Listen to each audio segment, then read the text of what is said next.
Back with another episode of Q's Corner, um, representing for Dunk Mama Media. Dunk Mama Media is a platform and network for young athletes as well as the parents of young athletes. Today, ladies and gentlemen, we have a favorite of mine, my favorite of all time, actually. My little sister, Asha Thomas. Hey, everybody. How you doing today, Asha? Good. How are you? Good. Gonna have a good talk with Asha. Allow her to use this platform to tell her story a little bit, in this time that we have with her this morning. Just a few places where you play basketball, and then we'll get into the story a little bit. I'm Asha Thomas. I'm from East Oakland, California. And a couple of places I played basketball. I guess we could start with middle school, Montterra Middle School in Oakland. Then I went to Bishop Odell High School, which is also in Oakland. After that, I graduated from there, went to Cal Berkeley, played all 4 years, started point guard. And then after that, after I graduated, I went to England for my first year of professional basketball. When did your passion for basketball start? Very young, very young. And I don't even want to say passion at that age, maybe 4 or 5. Or just your interest? I'm sorry, I won't use the word passion. Your interest. Yeah, that's cool. Probably the age of 4 or 5. I got to see. I was always in the gym with you for sure. Traveling to different places, whether it's locally, nationally, whatever. I would say more so when you were in high school playing at Tech, and just the crowds were crazy, like packed out stands. The environment was just it was fun to be in. So I knew it had to be fun to play in. And I think that's what kind of interests me and want to get more into basketball. With that starting at such a young age, you said 4 or 5, whether it be, having an older brother than myself that you saw around basketball pretty much since you were born, having, adopted older brothers and who became family that you could go to. What was it about basketball that you just fell in love with? Because at a young age or at any age, a child and adult, but definitely children can fall in love with sports for different reasons. Aside from, again, your brother playing, what was it about the game of basketball that you just fell in love with? One, I would say the game of basketball allowed you to be, or myself, to be creative. So of course there are rules and things you have to go by within the game, but you could handle the ball. There were different ways of how you can handle the ball. You could shoot. There were different ways of shooting, dunking in the case. But it just allowed, I feel like I had an identity. I created my own identity through basketball. And not just how I played, but the way I played it, as far as it could have been like the swag that I had. I don't know, I didn't try to force it necessarily, but it was just something that I felt I could build my own identity, my own brand, and still be good at it. And then I also would say just the enjoyment that the fans had. The oohs, the ahs, the way somebody passed the ball to somebody else, and it was quick, but it was shocking. It was like a surprise to the audience. And I kind of fell in love with that too. So I like the entertainment part of it. So the entertainment, besides you just falling in love with the sport, the way it made people around the sport feel is what you got excited, whether it be your teammates celebrating after a great play, the fans in the gym, or people watching you on television. And then after that, I'm pretty sure calling or texting you like, man, that shot was crazy, or that move was crazy. And that's a good feeling, especially you being a point guard majority of your life. That is a big role in itself, but it seems like you took that role a little bit deeper as far as, I'm going to take myself out of the equation. Right. meaning I just want to do whatever is best for the team, but also what makes people happy. As a point guard, if I if I'm shooting the ball all the time, if I'm making it, my team might like it. But if I'm shooting the ball all the time and I'm missing it, they're probably not gonna like it. But if I can be involved in a game where I'm being assertive, but yet assisting and, congratulating people, my teammates are willing to do more, not just for me as a teammate, but as our whole team. Right. What was something that, let's just talk about high school for a little bit. You were a part of three state championship teams. Possibly could have been four, with 1 year, just as far as like the rule changing with the TLC and everything. But what was that experience like being at Bishop O'Dowd? Being, especially like you said, you went from Monterey, a public school in Oakland, and then going to Bishop O'Dowd private school. How was that? How was that transition? Originally, I didn't even want to go to a private school because I was always in a public school, and I had this assumption that kids, families, or whatever, it was kind of like a politic type of institution, whether it was dealing with money, schooling, whatever it was. I just had this, I don't know if it's just a general assumption that you think of private schools, but that was something for me. But at the end of the day, I felt like a private school was better academics wise and basketball together. But the transition, really, a lot of my friends, if we're just saying social wise, a lot of my friends from Montero went to Bishop O'Dowd.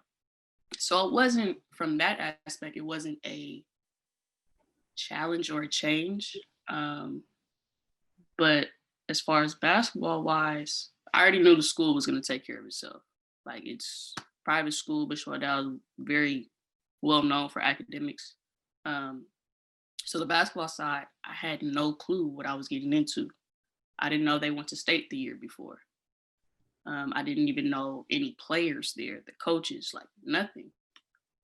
So it was a blessing in disguise that I didn't know what was going on, but it definitely challenged me to push myself more basketball wise, how to win, how not to play below my level against competition that may not be as good in our league. So our coach definitely drilled that in our mind to never settle. So I think that definitely helped me out later on in my high school career. But the transition to me wasn't that bad. I just basically had to start all over again at a new school. But I got to meet some of my closest friends still to this day. But basketball wise, man, that career was very, very challenging, but fun. Of course, I got to win 3 state championships, and that's not easy. But it allowed me to see certain things and, I guess, standards that I already had. I didn't know that I had. You got a very significant injury, but it didn't come your freshman year, didn't come your sophomore year, didn't come your junior year. It came the summer going into your senior year. Yeah. Just briefly talk about that experience, being injured for the first time and having it be an ACL injury. How was that? Oh, it was tough. Like you said, going into my senior year, you have high expectations for yourself, not only yourself, your team. And it's senior year. It's like your last year of high school, and then you're going to transition into college or wherever you may go. But it didn't hit me until after surgery. And even after surgery, that was still right before the season or even just the school year in general. So once it got to me going back to school, me going back to at least watch practices, it was just like, I can't do anything. Physically, I can't do anything. And that kind of hurt me because it's like, I want to be with my team. I want to be on the court. I want to play the sport that I love. And I have to wait until I'm done with rehab, until I'm physically like 100%. ready. And this was the first time I've ever been injured.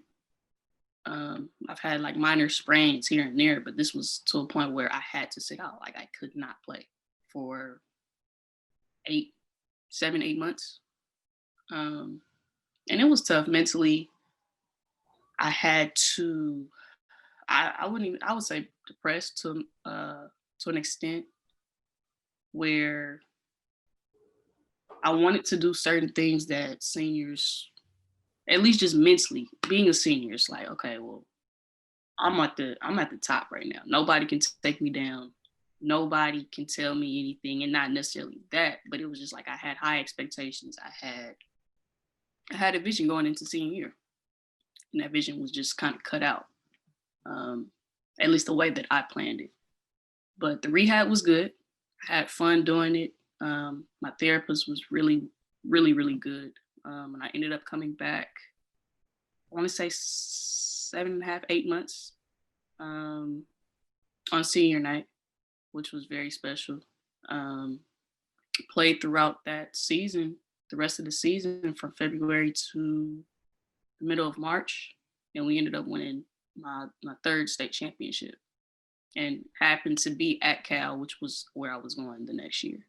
So it was definitely special and really meaningful, but it was definitely tough.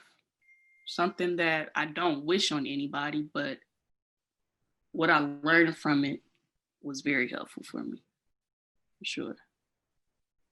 With that, it definitely is more that at that point, it's more than just a physical game you're playing. Yes. Now, you know, Yes.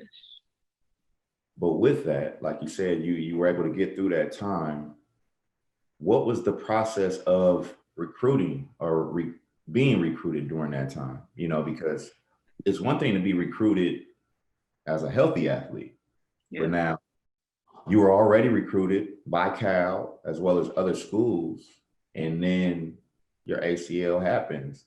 Yeah. What was your thinking process? You know, share briefly, what was your thinking process on that part of, will colleges still be interested in me? Mm-hmm. Will they just fall off? Was your confidence in yourself still high, at a high level, to know that I'll still get to the school I want to be at? How was that for you? Schools were recruiting me for sure. But even at the time that I got injured, my whole mind frame is just trying to play basketball. So my rehab, the physical part, not saying that I put the recruiting to the side, but it wasn't like my priority. But it happened that all of the schools, majority of the schools, maybe one or two dropped, but majority of the schools, they stayed around, which is unheard of. And I'm just kind of blessed that I was in that situation. But the recruiting was, for me, I guess I was just not just so stuck on basketball, but it was like I was enjoying the game. So when coaches and colleges was coming, it was just kind of like a cherry on top. And I didn't really think too much deeply into it until I had to, which was like my last 2 years pretty much. But the recruiting process, I loved it. I took my visits. And I would say too, for me, the recruiting process was kind of annoying sometimes, because I was like, man, my dad really took care of the calls, the messages, all of that most of the time until the end. But it was like, I don't want to talk to these coaches, and not in like disrespect, but it was just like, I'm just here to hoop. If y'all want me, put an offer on the table, then I'll choose off of that. To me, I feel like if you offer me, that shows me you want me. Nothing more, no extra. Don't show me no gear. Don't show me the gear and stuff. That was just extra stuff to sell me, that's their job, of course. But that just wasn't what I was really interested in. I just want to know, will you offer me a full-time scholarship? And I'll just be able to choose make my decision. But I took my visits, Cal, Oregon, Washington, and Seton Hall. And the coaches, like Seton Hall was very good. Not just the visit in general, but just the relationships that I got to build with the players and the coaches. I thought it was genuine. I thought it was pure. Washington the same way.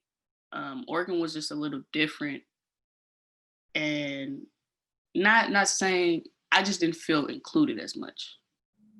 I didn't feel that I myself could fit not only in Oregon, the state of Oregon, but just in that program.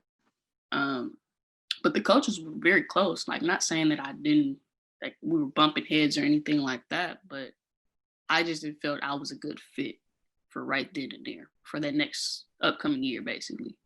And then Cal, like, I knew the majority of the people. Of course, they're local, so they're gonna push their head front. You know, they're trying to prove a point. Not necessarily prove a point, but they're right here, so they feel like they could get me. And they did. I felt comfortable. I felt like I fit, and I felt like I can grow, not only academically wise as Cal, but then basketball. I'm playing point guard for my home team. I get to see my friends and family, but I'm still away from home.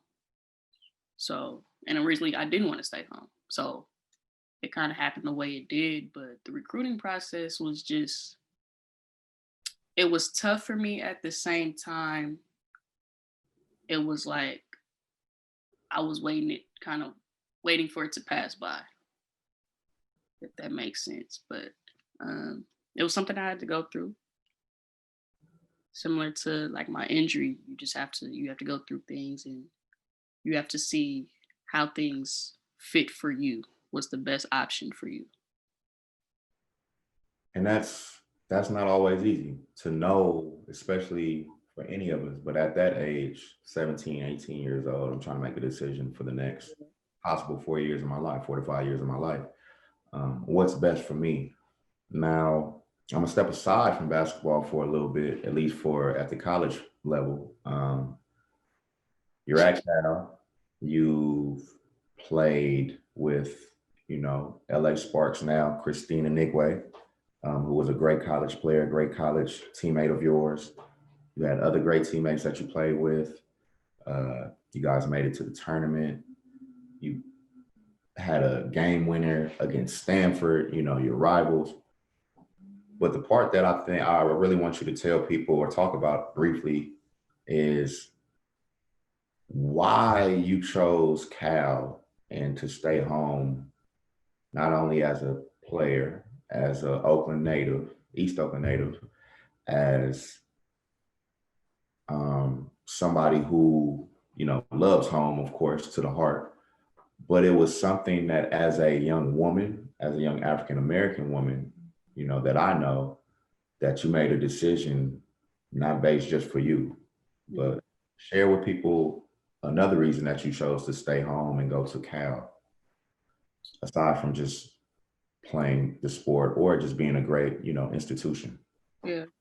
You kind of hit it where I'm family oriented, and not saying that I have to be around family or friends to feel comfortable where I am, but it was just a thing for me. Like, my family get to see me play, or even for you, even aside too, where when you played at North Carolina, it was like a couple flights to get back, for family to come see you.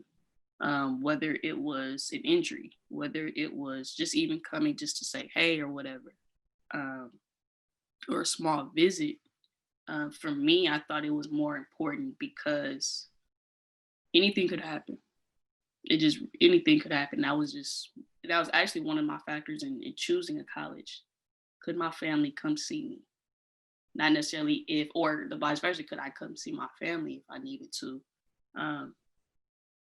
But not only just that too, I know you said aside basketball, but a lot of kids in college don't really get to see their families come to their games or even just come to their college campus. And that's something not only new for the student, but it's also something new for the family. it's another environment they get to see, another culture possibly that they get to, be around or surround by. I think it was just something that for me, it wasn't just I get to experience it.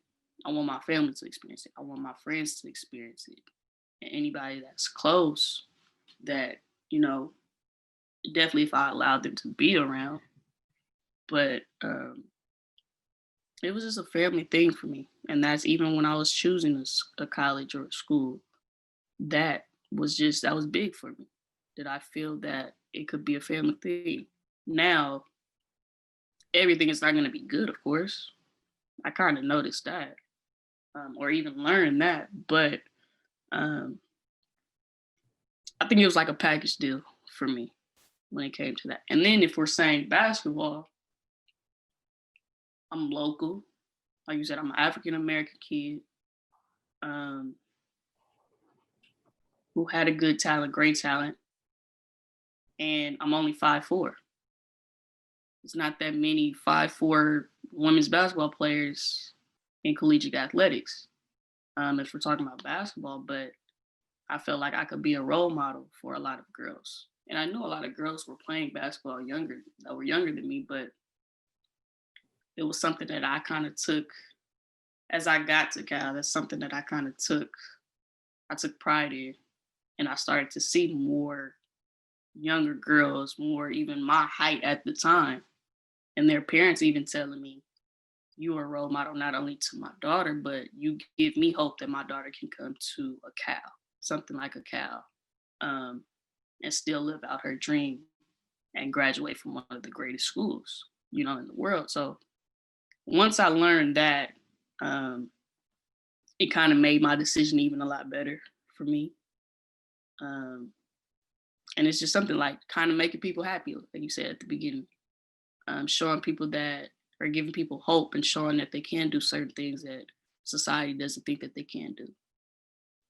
So it was a not selfish, a selfless moment, Yeah, another selfless moment that you had for yourself as far as, yeah, it's bigger than this. You saw the picture and you saw that moment bigger than just you. right.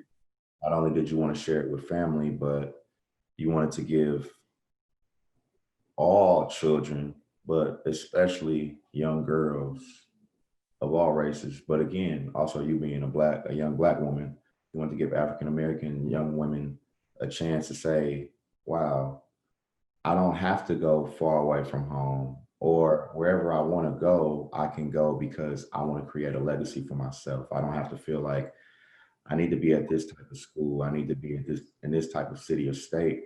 I'm comfortable here. I have my support system and I feel I can flourish here. Yeah, I have my ups and downs, but this is where people can say, you know what, Asia made a name for herself there, and Yeah. she did it her way. So I respect you for that. Going further, you played a year overseas um, before the pandemic hit. Of course, this just happened. How was that rookie year for you? How was that experience being? Now you're literally in a whole different place of the world. Now you're away from family. Yeah. Um, the flight isn't as quick as other flights in states. So how was that experience for you? And this is recent. This is just less than a year ago. So how was that? Yeah, if we're talking about that flight is like what, 15, 16 hours? Um, and that's tough. I mean, even if you do sleep on part of it, you still gotta wake up and you're still in the air. But that experience was probably one that I'll never forget. Um, so I went to Sheffield, England, and Sheffield is about 4 hours away, maybe north of London. And I enjoyed it. And really, Sheffield reminded me of home. And I would say more so home of like San Francisco, just of where I stayed at. Um, Kind of similar to like a tourist city. Um, and so I didn't really, of course, the language barrier is just English. So I didn't really feel that it was like a culture shock. And basketball wise, it was. I enjoy my coach. I enjoy my teammates, the fans, like even just that community type of feel within that specific team and program. I loved it. Like I fell in love with basketball all over again. And I thought it would be kind of a shift just because of where I'm at, who I'm playing with, who I'm playing under, who I'm playing against. Like I didn't know what the competition really was. I just knew it was professional basketball. So I was just anxious because I didn't know a lot of things. But um, I did very well basketball wise. And man, it was tough. It was definitely tough because I'm not around family or anything that I'm comfortable with. But my teammates, and it's rare. In some cases, you don't have teammates or coaches that make you feel welcome. It's just like, hey, we're paying for you not only to play, um, travel and everything like that. This is your job. Like literally, some coaches and teams, this is your job. This is what you do. Don't really care about everything else. Now with this Sheffield Hatters, they made me feel like I was home. And that's one thing that a lot of professional athletes don't really get. So I was blessed to be in that situation. Um, but as soon as, the pandemic was coming, I started to feel homesick. And I don't even think my family really knew. And it wasn't a homesick like I need to come home, but it was just like the end of the season. It's like, okay, we're actually after December, we were doing very well. 7 winning streak.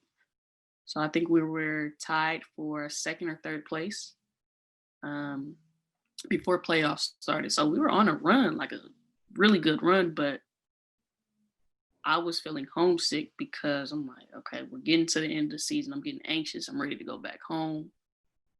And the pandemic hit, and it was just like, I didn't want to leave because we were doing very well. And then also, too, we could have won the championship because of how well we were doing. And our team was just really gelling together. And I was like, man, I want to get this championship. But of course, this pandemic was more serious than what many people thought. So I had to come back home. But for my first year, individually, I felt I did pretty good. And just my first year of being a pro, it's hard.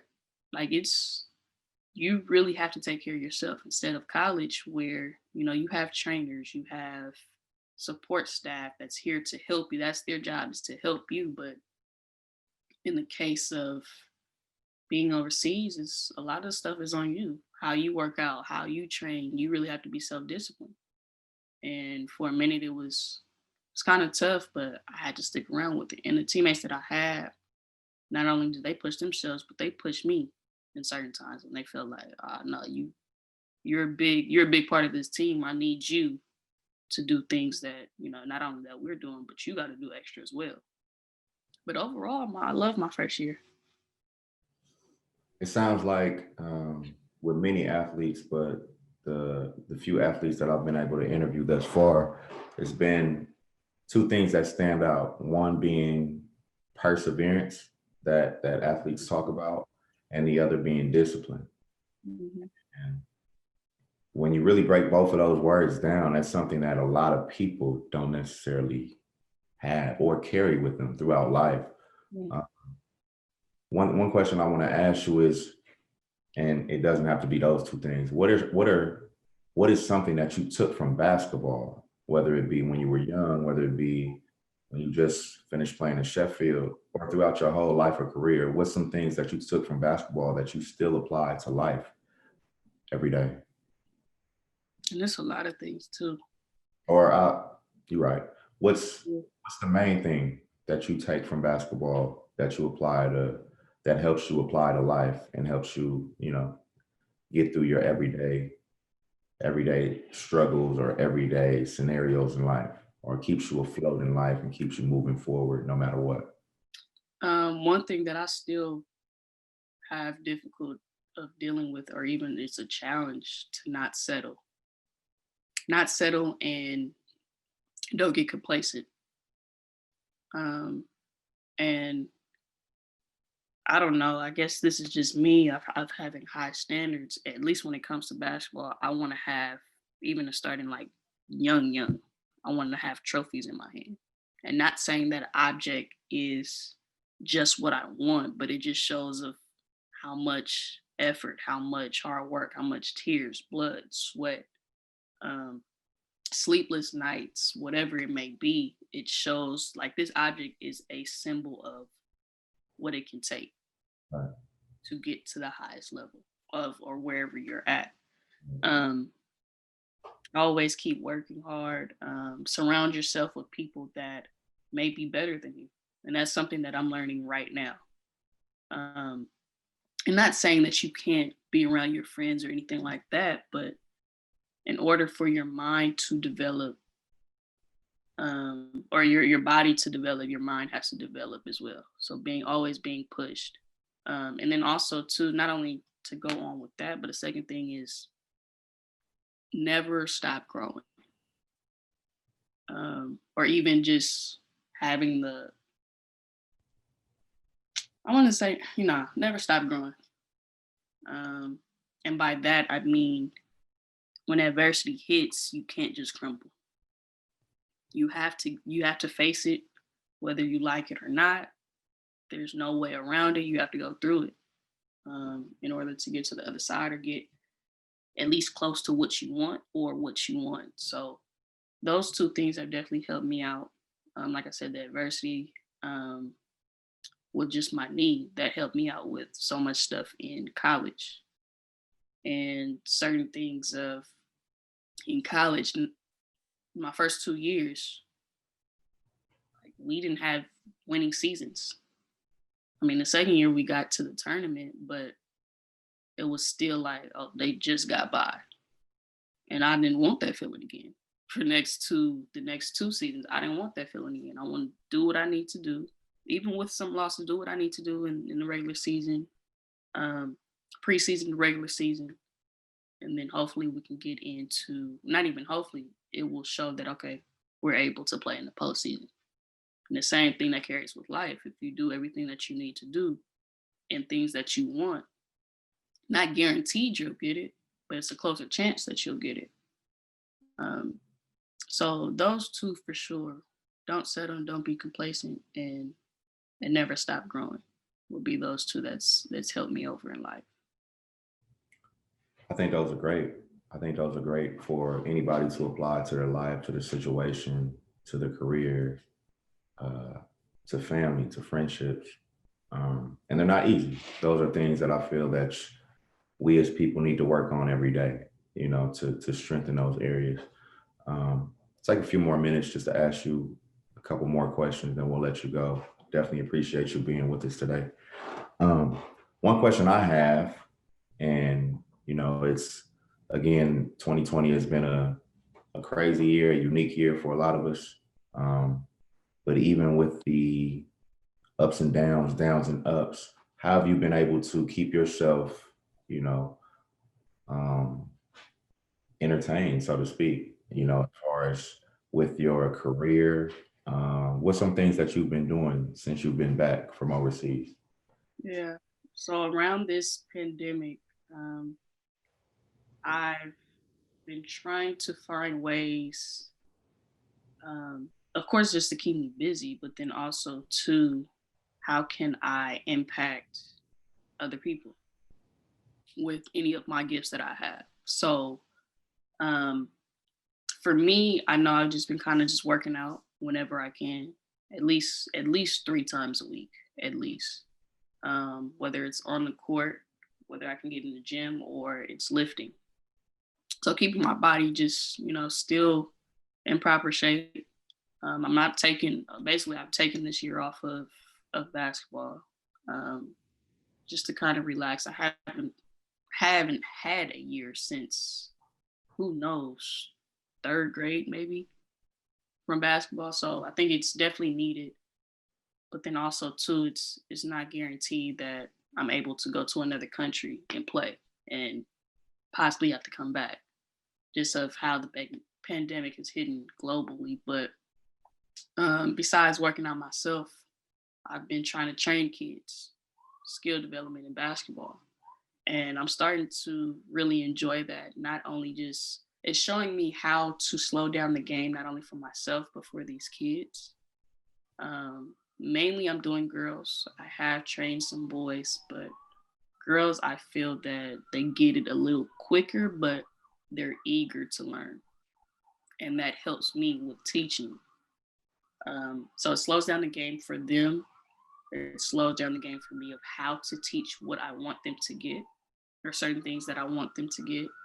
Um, and then two, I just love to see them get something that they probably never worked on, or it was hard for them at first, but they still, they kind of persevere through it. They kind of try to find, they still work.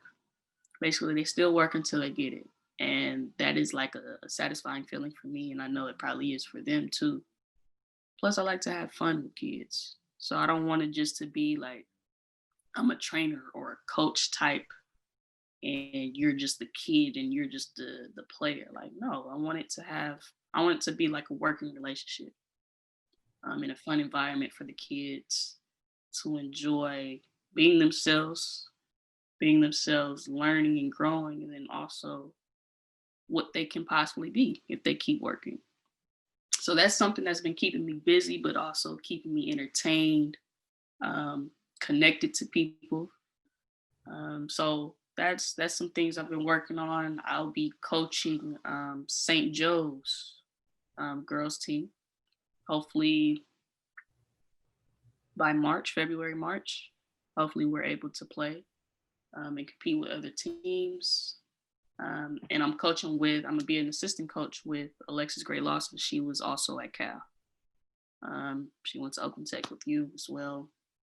So I think that would be fun. We've had a relationship just growing up. I've seen her play in high school. I've seen her play at Cal, and then over into the WNBA. So I think that would be fun for me. And then it's also a test for me to see, do I want to go into this coaching path? So this year is really just not only keeping myself busy, keeping myself in shape, but also helping me with future plans, paths, ideas that I may, or interests that I may want to go to. So this, I guess you would say this is like a trial and error type of year for me. So. I think that's great too. I think definitely wish you the best with all of that. I have two more questions for you, then we'll let you go. Again, just appreciate you for your time and you sharing your story, parts of your story.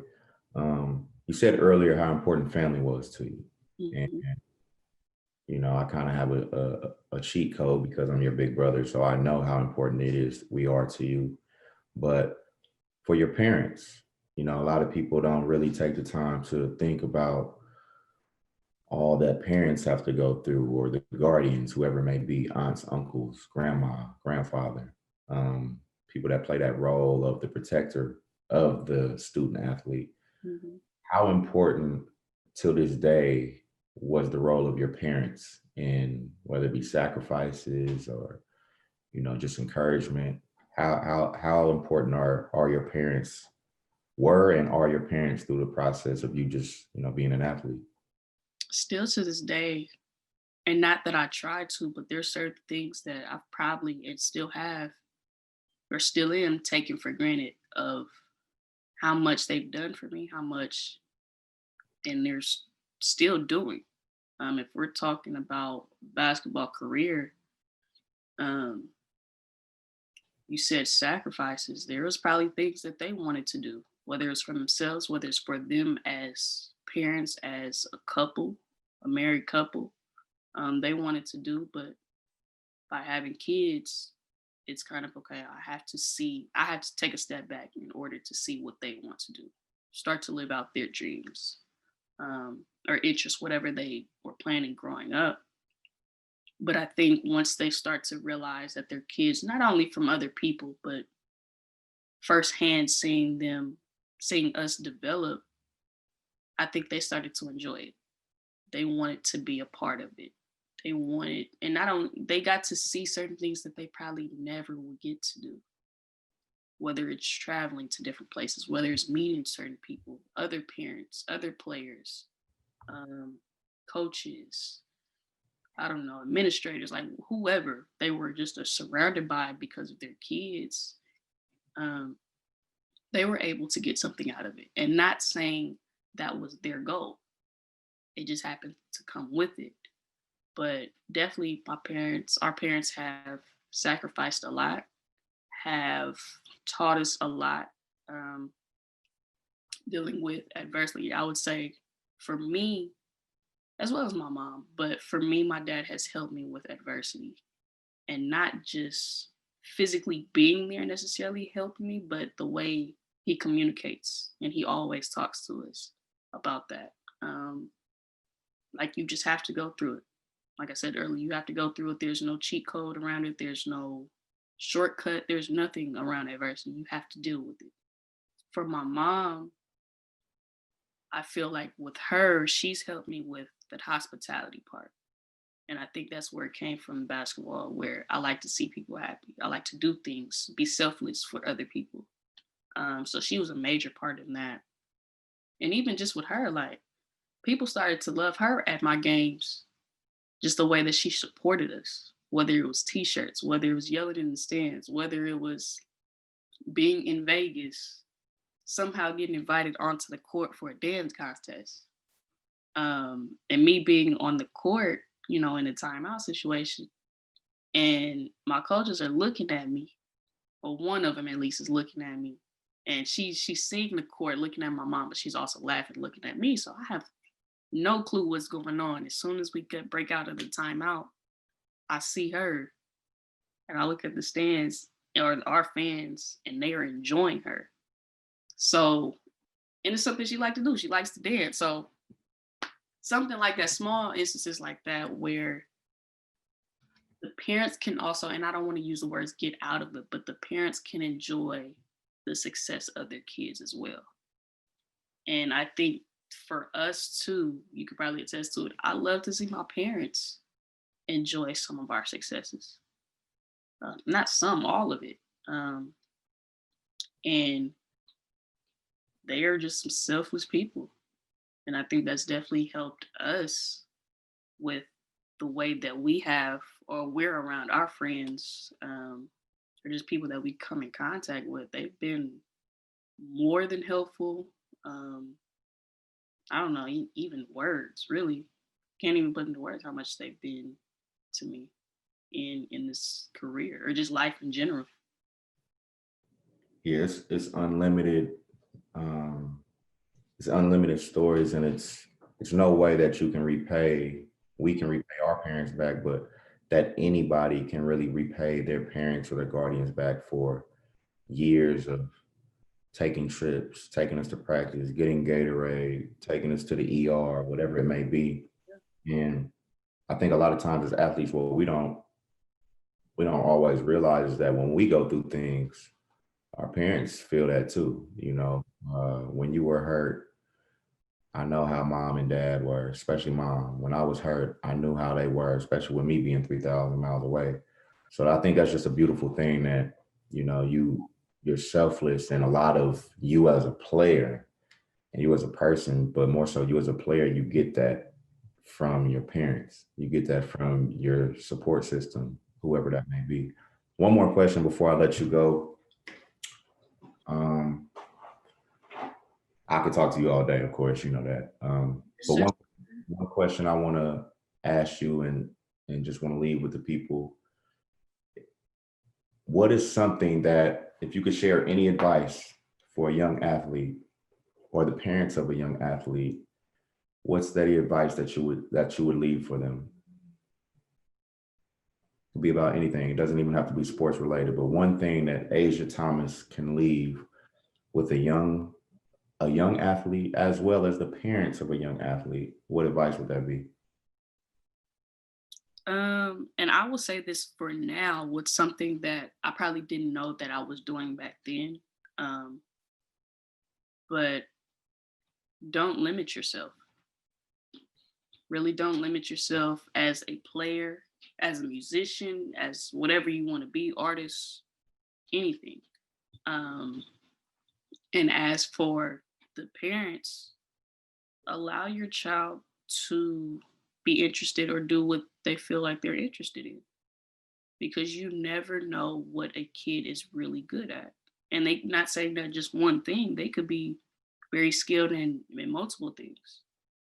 And success can come through any of that. And not just success as in like physical, monetary type of thing, but you never know the people that they can meet that can help them later on, years later. Um, but definitely don't limit yourself. Like I said, I was a 5'4" guard in college, in women's college basketball, and that's unheard of. I didn't let that like limit me from being who I wanted to be on the court as well as off the court. Um, and then also now, just what I'm dealing with now of there's so many avenues that I can take because of basketball, and it doesn't have to be just surrounded by basketball, I should say. Um, so yeah, just don't limit yourself. Take however many avenues that you want to take, whether it's interest in other things, other sports, other whatever. Just don't limit yourself, really. I think that's a great thing. I've enjoyed this whole conversation. Like I said, I could talk to you all day. You know how that is. But Asia, thank you for having the time, taking the time out of your day, sharing your story, sharing your opinion, sharing your thoughts with us. This is Q's Corner, Dunk Mama Media, on a beautiful Saturday. We just want to thank you, and hopefully you have a great day. And hopefully this won't be the last time we talk to you. Hopefully we'll be able to have another sit down with you, and you can share maybe another part of your story. So Yeah, thank thank you. you for having me. Thank you for having me for sure. No problem, man. You have a great day, sis. You too. Bye.